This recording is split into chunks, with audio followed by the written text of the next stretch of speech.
Line ধরে বসে আছেন রোগী, কিন্তু ডাক্তারের দেখা নেই।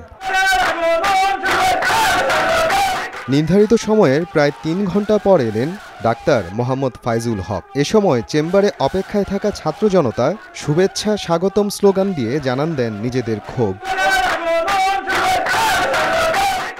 দীর্ঘদিন ধরেই মেডিকেল কলেজ স্থাপন সহ স্বাস্থ্যসেবা নিশ্চিতে ৫ দফা দাবি নিয়ে আন্দোলন করছেন ছাত্র জনতা। মঙ্গলবার সকালে হাসপাতালের তত্ত্বাবধায়ককে সাথে নিয়ে সরেজমিন পর্যবেক্ষণ করেন তারা। পরে কর্মরত ডাক্তারদের উপস্থিতি নিশ্চিত ও স্বাস্থ্যসেবা উন্নত করার বিষয়ে মতবিনিময় করা হয়। সকালে তার এখানে আসার কথা ৮টার সময়, সে এইখানে না এসে সে ডায়াগনস্টিকে ডক্টর দেখে। তো আমরা তার জন্য অপেক্ষা করতে করতে যখন ১১টা পারে গেছে, তারপরে সে ফোন পেয়ে তারপরে সে হসপিটালে আসে।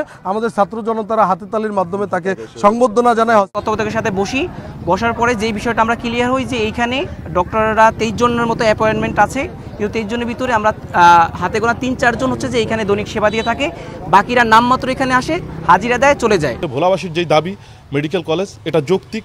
২২ লক্ষ মানুষের জন্য এটা প্রয়োজন। অন্য জেলার সাথে ভোলাবাসীকে তুলনা করলে হবে না। ভোলা যেহেতু একটা বিচ্ছিন্ন দ্বীপ, ভোলার জন্য আলাদা স্বতন্ত্রভাবেই মেডিকেল কলেজের চিন্তা ভাবনা করতে হবে।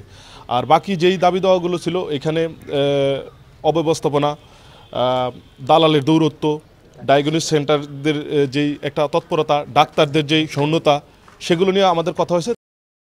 মতবিনিময় শেষে চলমান সংকট সমাধানের আশ্বাস দেন হাসপাতালের তত্ত্বাবধায়ক ও স্থানীয় সিভিল সার্জন। এখানে কেউ কারোর কোনো দোষারোপ না, তারা আসলে আসে সমন্বিত হয়ে কীভাবে এটাকে সহযোগিতা করা যায় আমাদেরকে, এবং এই সহযোগিতার জায়গাতে আসলে আমাদের কোথায় কোথায় গ্যাপ আছে, শূন্যতা আছে, সেই শূন্যতাগুলো কীভাবে পূরণ করা যায় এবং এই শূন্যতা পূরণ করার জন্য কোথায় কমিউনিকেট করতে হবে, কাদের সঙ্গে কথা বলতে হবে, এইগুলো আসলে তারা জানতে আসছিল। কী করণীয় আছে আমরা মোটামুটি আলাপ করেছি। আমাদের যেটুকুন আছে সেটুকুন লোকবল নিয়ে আমরা কাজ করব, তাদেরকে কথা দিয়েছি, এবং পাশাপাশি তারাও আমাদেরকে কথা দিয়েছেন যে এই লোকবল নিয়ে রিসোর্স যা আছে সেই রিসোর্স দিয়ে যাতে এটা আরও ডেভেলপমেন্ট করা যায়, সেটার শুরুটা আমরা এখন থেকে শুরু করতে চাই।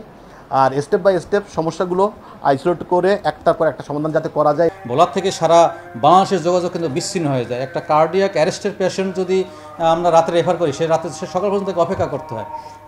যেহেতু এখানে আমাদের সিসিউ নেই বা আইসিইউ নেই, তাহলে এই রোগীগুলো কিন্তু সকাল পর্যন্ত তারা একমাত্র আল্লাহর উপরে ভরসা করে এখানে থাকেন।